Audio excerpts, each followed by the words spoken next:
오늘 시간에 하나님 말씀은 산자의 하나님이라는 말씀으로 여러분과 은혜를 나누기를 원합니다. 제가 영화 예배 때 참 굉장히 많이 했던 사람 중에 하나죠. 레나 마리아, 가스펠 가수.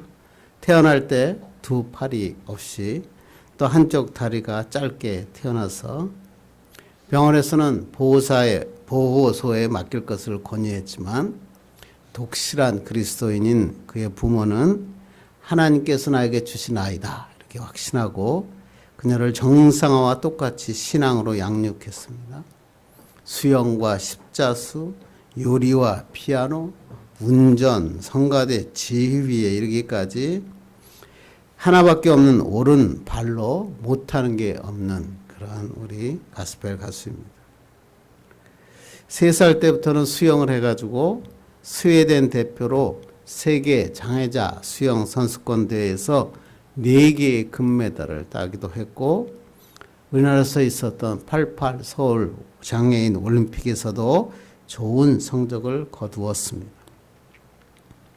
그녀는 스톡홀름 음악대학에서 현대음악과를 졸업하고 본격적인 가스펠 싱어로서 음악 활동을 했습니다. 그녀가 쓴 책 발로 쓴 내 인생의 악보라고 하는 책은 9개국어로 출판되었고 초대형 베스트셀러가 되었고, 특히 일본, 하나님이 잘 전파되지 않는 일본에서도 엄청난 반향을 일으켰던 책입니다. 세계 언론들은 그녀의 목소리를 천상의 노래다 이렇게 격찬했고, 그녀는 항상 갈 때마다 나는 지금까지 한 번도 자신의 장애를 장애로 여긴 적이 없습니다 라고 간증하며 다녔습니다. 그녀는 이렇게 얘기합니다. 내가 연약한 육체를 가졌지만 하나님을 찬양하는 이유는 하나님은 지금도 살아계시며 부활하신 예수님이 나와 함께 하시기 때문입니다 라고 얘기합니다. 그래서 자신을 부활의 증인이다 이렇게 이야기하고 있습니다. 누군가 나에게 주님이 살아계시고 부활하셨다는 증거를 대라 나에게 만약 묻는다면 나의 약한 육신과 날마다 찬송하는 내 입술을 그에게 보여줄 것입니다 라고 말했습니다. 자신의 약한 육신, 그럼에도 불구하고 하나님을 찬양하는 그의 입술은 바로 부활의 증거가 된다라고 하는 것입니다. 부활신앙이라고 하는 것은 이런 능력이 있습니다. 자신의 장애, 자신의 처한 환경, 처지, 그게 아니라 하나님의 능력을 붙잡게 하기 때문에 그렇습니다. 그러므로 부활을 믿는 믿음은 그리스도인에게 있어서 가장 확실한 힘이 되고 능력이 됩니다. 그런데 그리스도인 중에서는 이런 부활을 신화적인 사건으로 받아들이는 자들이 많이 있습니다. 요번에 한강이라고 하는 사람이 노벨 문학상 그것 때문에 난리가 났죠. 그런데 여기에 러시아의 소설가 솔제니친이라고 하는 사람이 노벨 문학상을 탔는데 그의 작품이 뭐냐면 이반 데니소비치의 하루라고 하는 단편 소설입니다. 구소련 시절에 시베리아 강제 노동수용소에서 수감되어 있던 슈호프라고 하는 죄수의 일과를 묘사한 소설입니다. 이 슈호프라고 하는 사람이 노동수용소에서 수감하고 있을 때 같은 막사에 나란히 침상을 쓰고 있는 독실한 기독신자 알료시카라고 하는 한 사람이 있습니다. 그는 항상 슈호프를 전도하려고 너무나 애를 썼습니다. 그러자 이 슈호프가 이렇게 그 독실한 기독신자에게 이렇게 얘기합니다. 여보게, 나도 하나님을 믿고는 싶어. 하지만 왜 자네들은 항상 천당이니 지옥이니 그런 것을 주장하는지 나는 알 수가 없어. 나는 그게 마음에 들지 않아. 그것만 없다면 그럼 그래도 내가 하나님을 믿을 수는 있을 것 같아 라고 말합니다. 물론 이 이야기는 슈호프의 얘기가 아니라 솔제니친 본인의 속마음을 드러내고 있는 것입니다. 오늘 대다수의 지식인이라고 이야기하는 사람도 똑같은 얘기를 하죠. 내가 신의 존재에 대해서는 막연하게 너무 추상적으로만 인정하고 있어. 그렇지만 어떻게 죽은 사람이 부활하고 내세가 있고 천국에 간다는 것은 캐캐 묵은 구세대 종교의 산물 아니야? 라고 이야기합니다. 그러나 여러분 확실하게 아셔야 돼요. 부활 교리를 믿지 못하면 사도 바울이 뭐라고 했어요? 우리의 믿음은 헛것이다. 이렇게 이야기했습니다. 기독교는 부활의 종교입니다. 예수님께서 우리를 구원하시기 위해 십자가에 돌아가셨고 사흘 만에 부활하셨습니다. 그리고 이 예수 그리스도의 부활은 잠자는 자들의 첫 열매가 되셨다 그랬습니다. 그래서 우리는 이 부활 신앙을 붙잡고 있기 때문에 죽음이 두렵지 않은 것입니다. 담대하게 믿음의 삶을 살아갈 수 있다는 것입니다. 그럼에도 불구하고 많은 사람들은 부활을 믿으려고 하지 않습니다. 왜? 자기 이성이나 논리로는 이해할 수 없기 때문입니다. 과학이나 논리로 증명할 수 없기 때문에 나는 부활을 믿을 수 없다는 것입니다. 그러나 여러분, 부활이 없으면 기독교는 아무것도 아닙니다.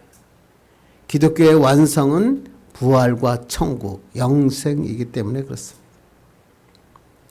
그런데 이러한 부활을 믿지 못하는 사람들은 지금 현대에만 있는 것이 아니라 예수님 당시에도 있었다는 것입니다.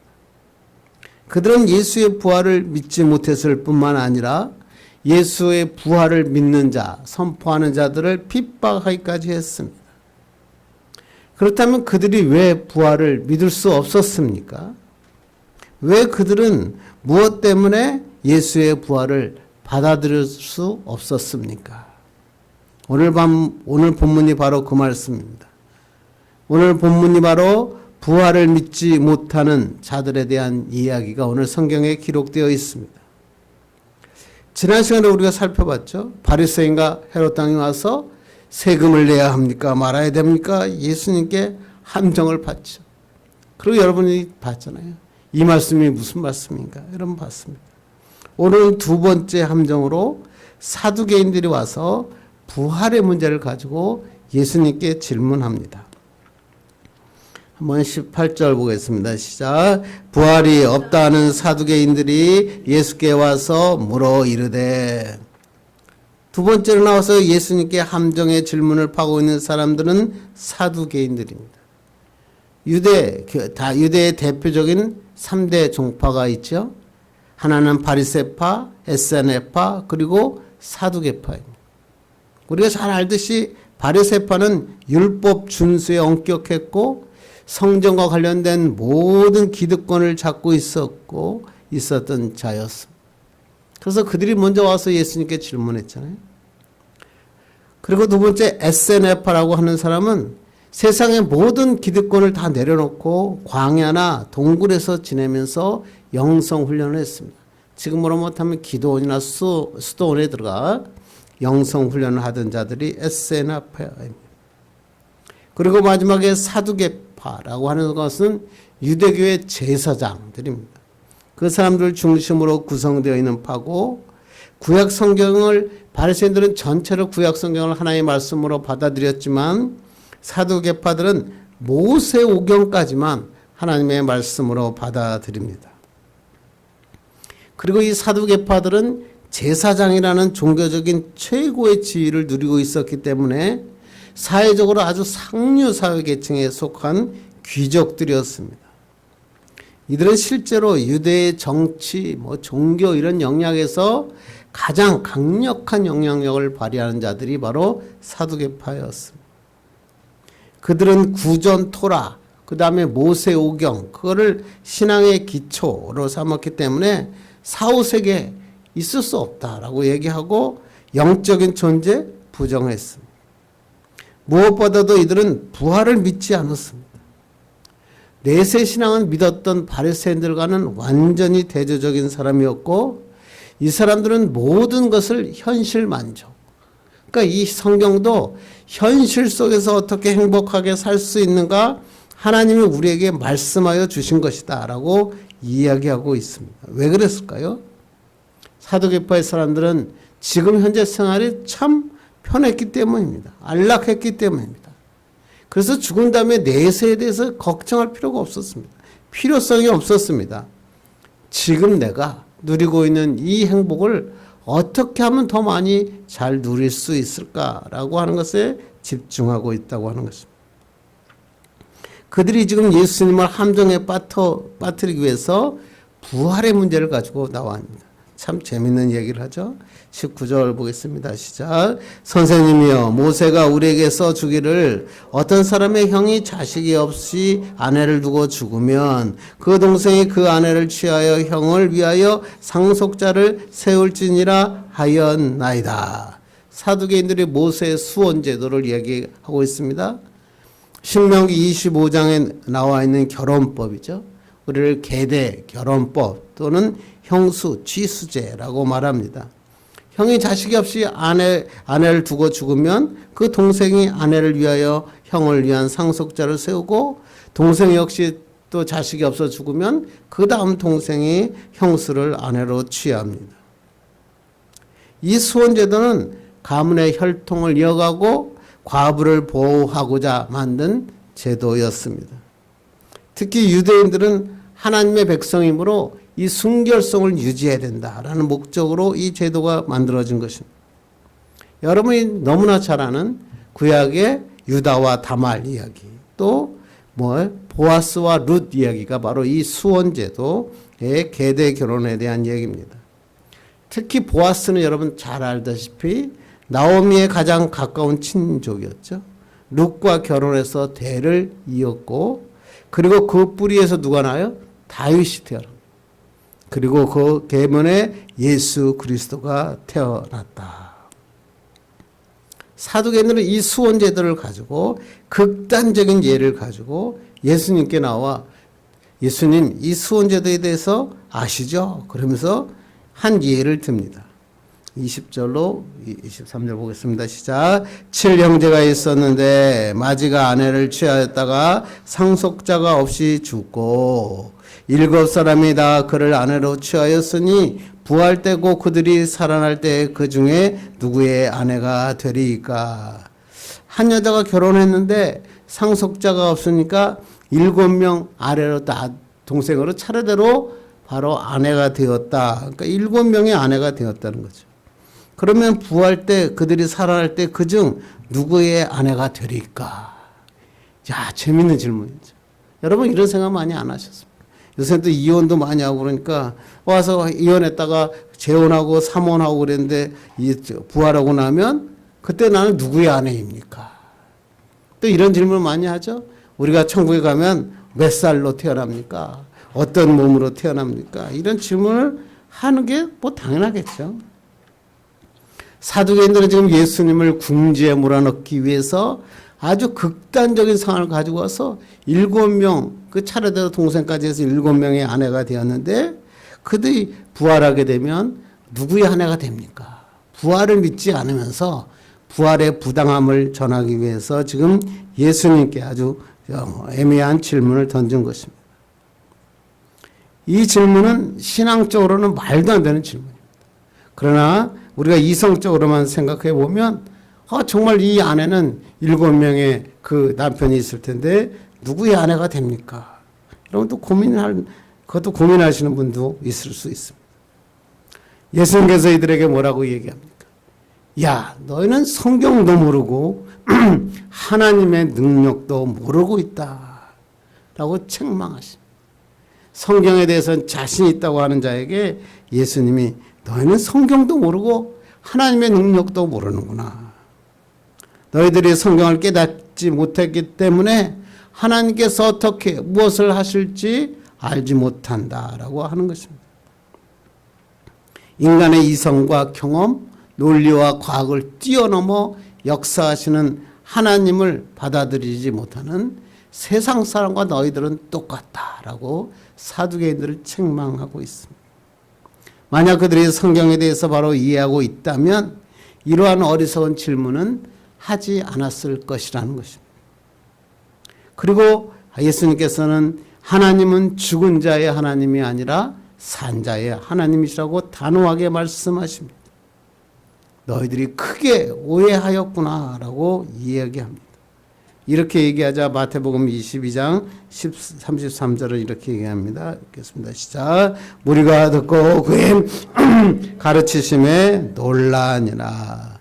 사두개인이나 무리들이 예수님이 이들의 질문에 대해서 답변하시는 것을 보고 모두 다 놀랐습니다. 입을 딱 벌릴 수밖에 없었다라고 하는 것입니다. 그러면 사두개인들은 왜 이렇게 오해했습니까? 실제로 부활한 이후에 이런 문제는 어떻게 되는 겁니까? 여러분 질문하고 싶지 않습니까? 오늘 그들이 사두개인들이 오해할 수밖에 없었던 이유가 무엇이고 하나님은 어떤 분이신지 한번 살펴보고 은혜 받기를 간절히 바랍니다. 첫째는 성경과 하나님의 능력에 대해 알지 못했다. 사두개인들이 부활을 믿지 못했던 이유는 바로 성경과 하나님의 능력에 대해 무지했기 때문이다 라고 오늘 성경은 기록합니다.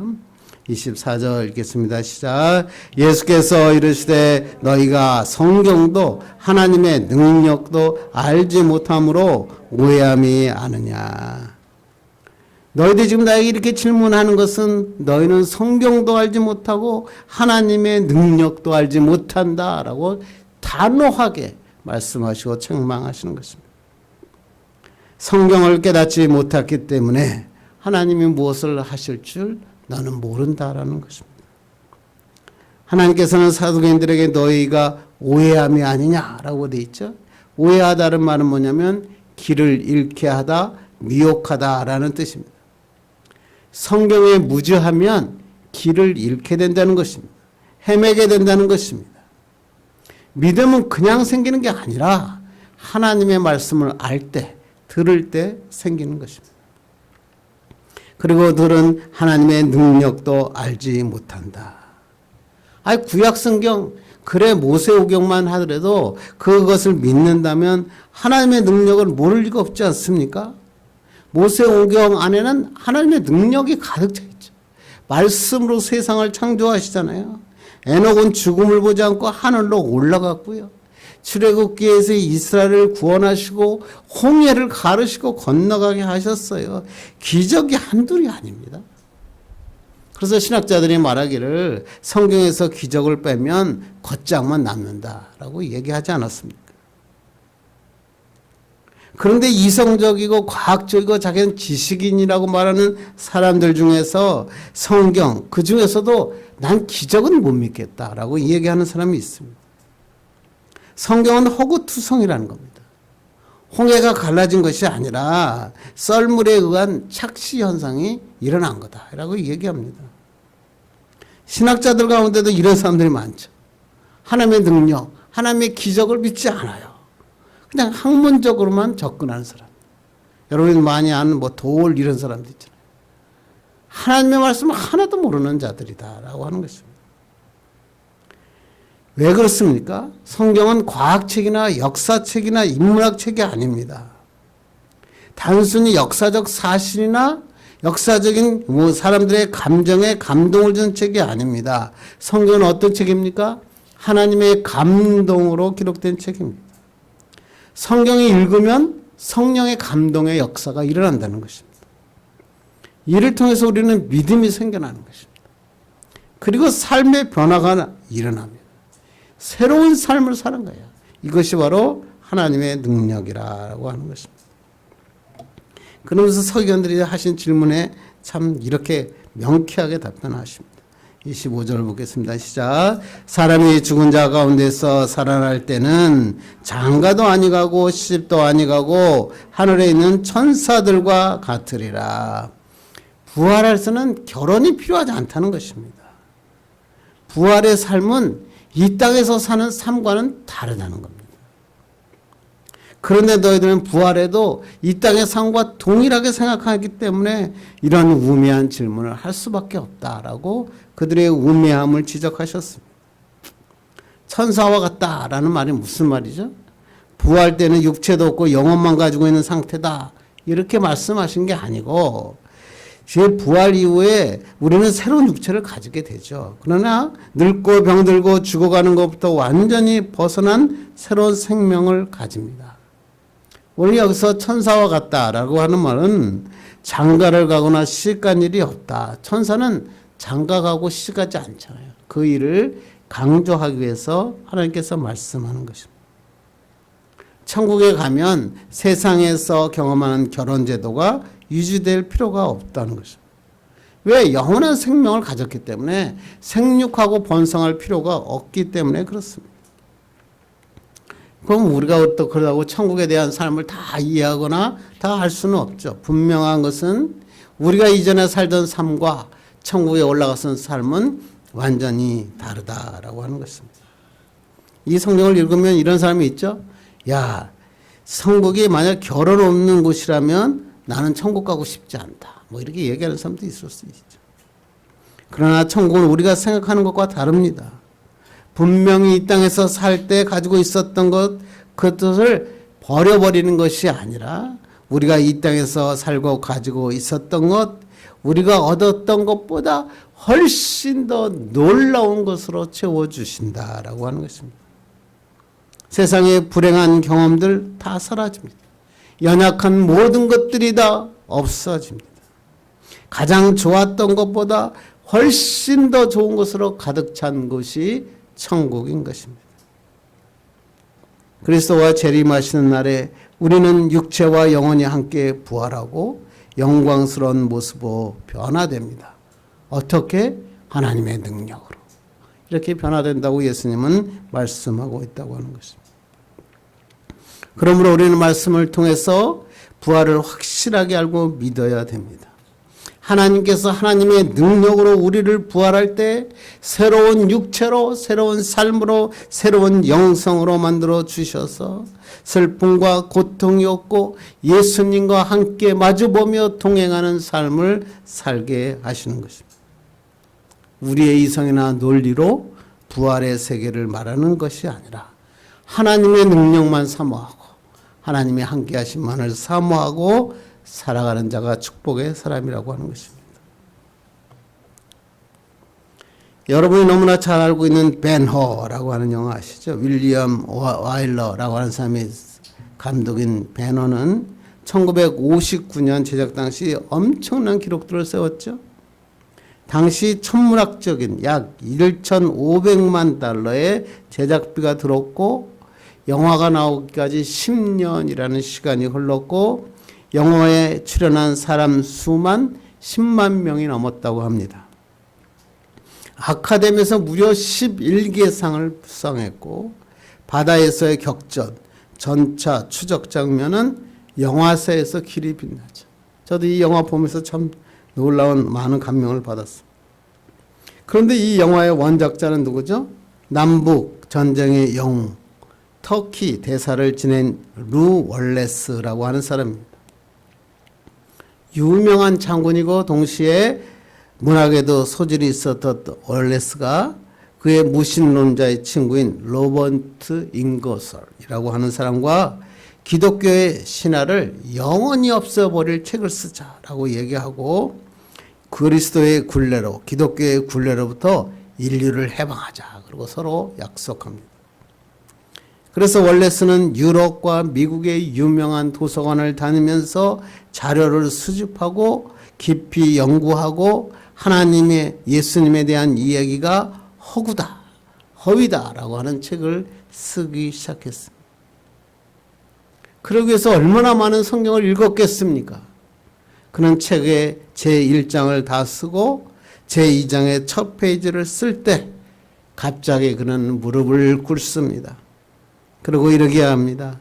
당신은 나의 왕, 나의 하나님이십니다. 라고 고백합니다. 그는 성경을 읽고 성경에 대해서 연구한 끝에 예수님은 하나님이시다 라고 하는 확신을 갖게 되었고 더 이상 자신을 속일 수 없었다라고 얘기합니다. 그는 그 사건이 있은 후 2주 후에 소설 벤허를 쓰기 시작했고 벤허의 부제가 뭐죠? 그리스도의 이야기입니다. 이 소설은 1880년 출판과 동시에 200만 부 팔리는 베스트셀러가 되었고 영국 영화화되었고 놀라운 인기를 끌었습니다. 예수님을 다룬 영화 중 가장 뛰어난 영화다라고 이야기하고, 월레스가 이런 부류의 명작을 쓸 수 있었던 것은 뭐죠? 하나님의 말씀을 읽다가 하나님의 말씀의 진리 앞에 무릎을 꿇었기 때문에 일어난 일입니다. 성경을 모르면 자신의 세계에 갇히게 됩니다. 그래서 이런 말이 있어요. 상자 밖으로 나와라. Out of the box. 이 유명한 말이 무슨 말이에요? 자신을 생각하는 상자 속에 갇히면 갇힌 인생을 살 수밖에 없다는 거. 그런데 박스에서 나와라. Out of the box. 박스에서 나오면 살아계신 하나님을 만나게 된다. 하나님을 만나면 인간의 사고가 아니라 하나님의 능력을 경험하게 된다는 것입니다. 이 하나님을 만나기 위해서는 우리가 어떻게 해야 되죠? 하나님의 말씀을 들어야 돼요. 믿음은 그냥 생기는 게 아니에요. 말씀을 들을 때 성령께서 역사하시고 하나님이 만나 주시는 것입니다. 하나님을 만날 때 부활에 대한 확실한 믿음을 가지게 되고 부활의 신앙을 따라 사는 자가 되는 것입니다. 두 번째, 예수님은 놀라운 말씀을 하시죠. 하나님은 산자의 하나님이시다. 사두개인들이 오해한 두 번째 원인은 뭐냐면 하나님은 죽은 자의 하나님이 아니시라 산자의 하나님이심을 몰랐다는 겁니다. 26절로 27절 읽겠습니다. 시작. 죽은 자가 살아난다는 것을 말할진대 너희가 모세의 책 중 가시나무 떨기에 관한 글에 하나님께서 모세에게 이르시되 나는 아브라함의 하나님이요 이삭의 하나님이요 야곱의 하나님이로다 하신 말씀을 읽어보지 못하였느냐. 하나님은 죽은 자의 하나님이 아니요 산 자의 하나님이시라 너희가 크게 오해하였도다 하시니라. 그들은 예수님께서는 참 멋진 얘기한다. 서기관들이 성경이라고 믿는 모세오경, 그 중에서 출애굽기 3장 6절 이 가시떨기 나무 가운데 하나님이 나타나셔서 모세에게 이르실 때 나는 아브라함과 이삭과 야곱의 하나님이라고 하신 말씀을 너희가 읽어보지 못했느냐. 하나님은 여기에서 산자의 하나님, 죽은 자의 하나님이 아니라 산자의 하나님이다. 누가복음은 이 말씀을 이렇게 기록합니다. 누가복음 읽겠습니다. 시작. 하나님은 죽은 자의 하나님이 아니요 살아있는 자의 하나님이시라. 하나님에게는 모든 사람이 살았느니라 하시니. 그러니까 그 산자의 하나님이란 것은 뭐냐면 살아있는 자들의 하나님이다 라고 하는 뜻입니다. 그런데 서기관들은 이것을 크게 오해했습니다. 모세가 하나님의 말씀을 가시떨기 가운데 하나님의 말씀을 듣고 있을 때 아브라함과 이삭과 야곱은 죽은 지 벌써 수백 년이 지났습니다. 그 사람들이 지금 만약 죽어 있다면 그 다음에 하나님께서는 얘기하시기를 나는 옛날에 아브라함의 하나님이었고 야곱의 하나님이었고 이삭의 하나님이었다라고 이야기하셔야 되는 것 아닙니까? 그런데 하나님은 그렇게 얘기하지 않으셨어요. 아브라함의 하나님, 야곱의 하나님, 이삭의 하나님이다 라고 이야기하는 것입니다. 현재형으로 이야기하는 것입니다. 무슨 말씀이죠? 아브라함과 이삭과 야곱은 지금 살아있다라고 하는 말씀입니다. 이미 죽은 지 몇백 년이 지났지만 그들의 영혼은 하나님과 지금 함께 있으며 그들의 육신 역시 장차 오실 예수님이 재림하시는 날 새롭게 부활할 것이다 라고 하나님은 이 모세에게 출애굽기에서 확실하게 말씀하셨다라고 하는 것입니다. 그런데 사두개인들은 뭐라고 그랬어요? 살아있을 때만 하나님이시고 죽으면 하나님과의 관계는 끝난다라고 얘기합니다. 그래서 신앙이라는 것은 이 땅에 사는 데만 필요한 거지. 평안과 위로와 안식을 얻기 위해 신앙은 필요한 것이지. 사람이 죽으면 모든 것은 끝난다라고 사두개인은 이야기한 것입니다. 어디서 많이 들어본 얘기 아닙니까? 어디에서도 성경에 설교를 하는 하나님의 강단에서도 이러한 자가 인기를 얻고 박수를 받고 훌륭한 지식인이라고 인정받고 있는 것이 한국 교회인 것입니다. 모세오경에 대해서는 박식하다고 말하는 사두개인들에게 하나님께서는 모세오경의 출애굽기의 말씀을 통해서 하나님은 죽은 자의 하나님이 아니고 살아있는 자의 하나님이다. 아브라함과 야곱과 이삭은 살아있다라고 말씀하신 것입니다. 이게 바로 부활의 성경에 대한 명백한 증거라는 것입니다. 하나님께서는 사랑하는 자녀를 결코 죽음 속에 내버려 두지 않으시는입니다. 성도가 죽은 후에도 하나님과의 관계는 단절되지 않는다. 그래서 나는 산자의 하나님이시라고 말씀하신 것입니다. 아브라함의 하나님, 이삭의 하나님, 야곱의 하나님께서는 지금도 우리와 교제하고 계시고 앞으로도 영원히 우리와 함께 하시는 분이심을 그 출애굽기의 모세오경에 하나님은 분명하게 기록되었다라고 그 사두개인들에게 증거하고 있다고 하는 것입니다. 하나님은 신화적으로 존재하는 팔레스타인 신, 세상의 신과는 근본적으로 다르죠. 그들은 죽었어요. 그들을 갖다 추모할 뿐이죠. 그러나 하나님은 지금도 살아계셔서 지금 가운데 우리에 임재하시고 인도하여 주십니다. 우리가 예배하는 이유는 뭐예요? 하나님을 만나기 위해서. 살아있는 하나님, 그 하나님을 만나고 있는 것입니다. 예수님을 만나는 순간 우리는 부활의 삶이 시작되었습니다. 영원하신 하나님께서 우리 안에 살아계시고 역사하시기 때문에 그런 것입니다. 그래서 요한복음은 이렇게 얘기합니다. 읽겠습니다. 시작. 예수께서 이르시되 나는 부활이요 생명이니 나를 믿는 자는 죽어도 살겠고 무릇 살아서 나를 믿는 자는 영원히 죽지 아니하리니 이것을 내가 믿느냐. 부활의 믿음을 살아가는 자에게 우리에는 현재 시제만 있는 거예요. 과거에 묶여 사는 인생이 아니라는 거예요.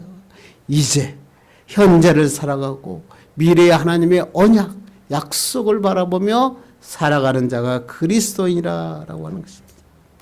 그래서 사도 바울은 뭐라고 얘기해요? 우리가 바라는 것이 다만 이 세상의 삶뿐이면 우리가 더욱 불쌍한 자니라.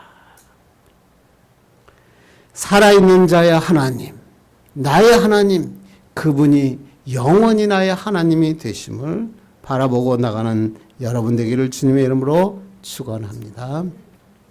이제 말씀을 맺으려고 합니다.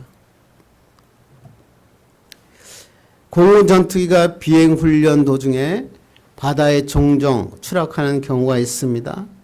특히 야간 비행 훈련을 할 때 더 많이 추락하고 있다고 합니다.